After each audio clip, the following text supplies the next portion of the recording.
Hello student, today we will discuss about reaction of aryl halide with metals, right? So there are three type of reaction. First Woods fitting reaction, second fitting reaction and third Grignard reaction, right?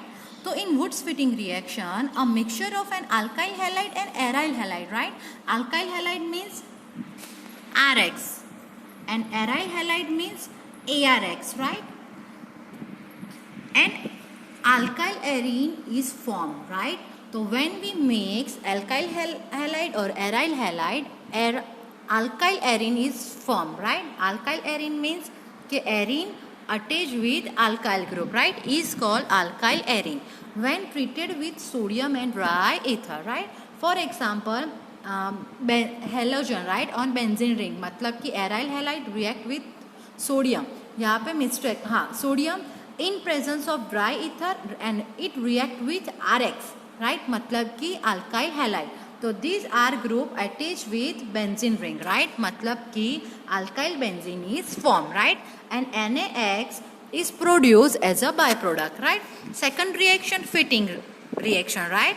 तो aryl halide also give analogous compound when treated with sodium in dry ether, in which two aryl group are joined together, right? Means two aryl halide, right, is react with sodium and dry ether, then halogen group is removed, right? And halogen attached with sodium and to form NaX, right?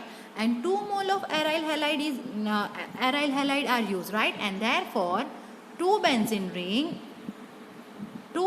ring attached with each other, right?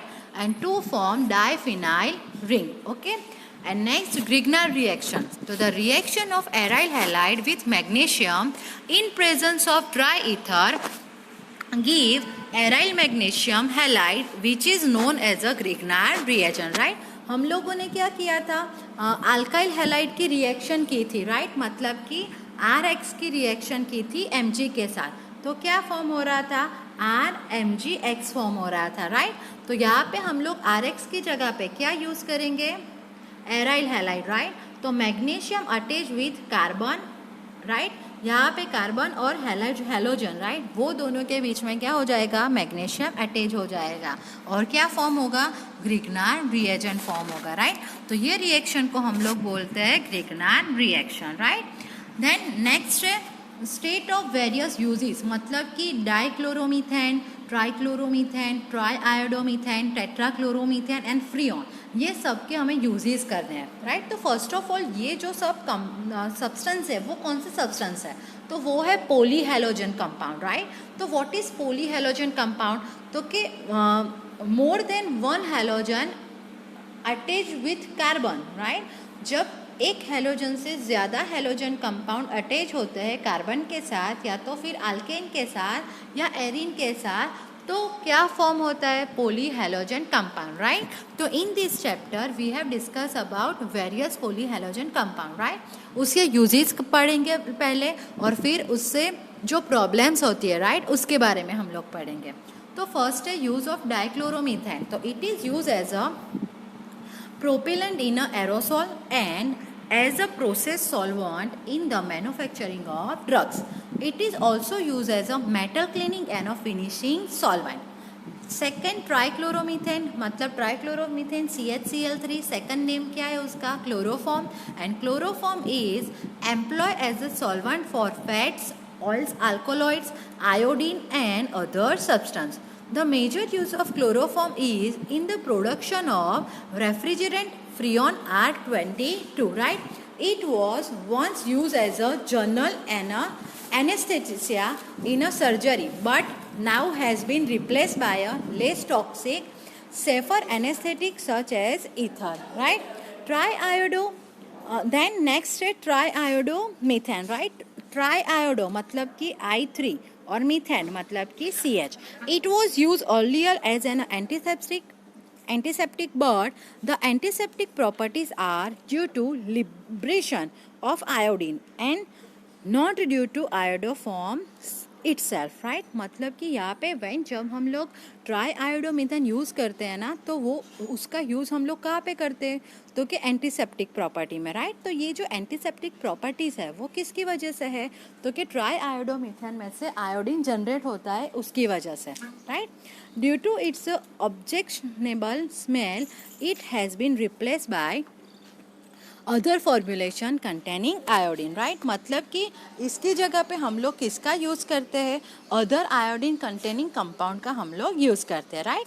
टेट्राक्लोरोमीथेन, तो कि it is use as a feedstock in the synthesis of a chlorofluorocarbon, right? And other chemicals, pharmaceutical manufacturing and general solvent use. It is produced in a large quantity, right? For the use in a manufacturing of refrigerant and propellants for a aerosol cans, right? ये सब उसके uses है, right? Until the mild 1916, it was widely used as a cleaning fluid, both in a industry and a degreasing agent, right? And in the home, and as a spot remover and as a fire extinguisher, right? टेट्राक्लोरोमीथेन के बहुत सारे uses है, right? आप सबको याद रखने पड़ेंगे. Next है फ्रियॉन, तो कि there are use as aerosol propellants, refrigeration and air conditioning purpose, right? The chlorofluorocarbon compound of methane and ethane are collectively known as a freon. उसे हम लोग क्या बोलते हैं, तो कि फ्रियॉन बोलते हैं, right? Next, there are extremely stable, unreactive, non-toxic, non-corrosively and easily liquefiable gas. Freon 22 is one of the most common freon is industrial use, right? And it is manufactured from tetrachloromethane by Schwartz reaction. We know that Schwartz reaction is used for a preparation of fluorine compound, right? One halogen replaced by another halogen, right? एक halogen की जगह पे दूसरा halogen add होता है. Tetrachloromethane mean CCl4 and chlorine of CCl4 is replace by fluorine, right? या तो 1 chlorine replace होगा या 2 क्लोरीन रिप्लेस होगा, राइट? तो at that time freon compound क्या हो गए, फॉर्म हो गए. तो उसे हम लोग इसीलिए यहाँ पे क्या बोला है कि it is manufactured from tetrachloromethane by Schwartz reaction, right? These are usually produced for aerosol, propellants, refrigeration and air conditioning process, right? By 1974, total fuel production in world was about 2 billion pounds annually, right? मतलब कि annually कितना Freon produce होता है, तो कि 2 billion pound actually produce होता है, right? Next is state the adverse effect of a polyhalogenated compound and how the adverse effect of a chlorofluorocarbon can be prevented, right? तो first है methylene dichloride. तो exposed to lower level of a methylene chloride in air causes a dizziness, nausea, tingling and numbness in the fingers and toes. In humans, direct skin contact with methylene chloride causes intense burning and mild redness of skin. मतलब कि skin burn होती है और जो हमारी skin है उस पर रेसिस हो जाते हैं red, right? And direct contact with eyes can burn the cornea को बर्न कर देती है, राइट? ट्राइक्लोरोमीथेन, तो inhaling chloroform means trichloromethane depress the central nervous system. Breathing about 900 parts of chloroform for short time can cause dizziness, fatigue and headache, right? मतलब कि अगर 900 parts chloroform का अगर हमारे बॉडी में चला जाता है तो उससे भी क्या होता है, डिजीनेस आती है, हेडेक होता है, right? Chronic chloroform expose many cause damage to the liver, right? And where chloroform is a metabolized to phosgene. मतलब कि when chloroform react with oxygen, at that time phosgene is formed, right? And phosgene is a very poisonous, right? And to kidney and some people develop sores when the skin is immersed in a chloroform, right? मतलब आपको यहाँ पे reaction दी हुई है CaCl3 attached with oxygen at presence of light, COCl2 मतलब कि phosgene is formed and HCl as a byproduct produced, right? Chloroform is slowly oxidized by air in the presence of extremely poisonous gas, right? And therefore, it is stored in a closed dark color bottle, right? Why? क्यों उसे close dark colour bottle में करते हैं? Because वो air के वो light के contact में ना आए, राइट? बिकॉज जैसे ही वो लाइट के कांटेक्ट में आएगी ना तो वो फ्रोजन में कन्वर्ट हो जाएगी, right? And feel so that air is kept out, right? Tetrachloromethane. So, exposed to carbon tetrachloride causes a liver cancer, right? In a humans, the most common effect are dizziness, headedness, nausea, and vomiting, right? And which can cause permanent damage to nerve system. Nervous system है वो permanently damage भी हो सकती है, right?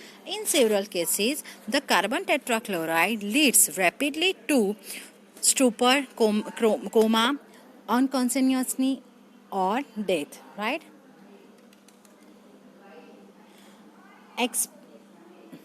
Exposure to CCl4 can make the heart beat, right? Irregularly or stop. मतलब कि उसका proportion अगर ज़्यादा हो जाता है तो हार्ट बीट इरेगुलर भी हो जाती है या तो फिर वो स्टॉप भी हो जाती है, right? And it causes irritation to eyes upon contact, right?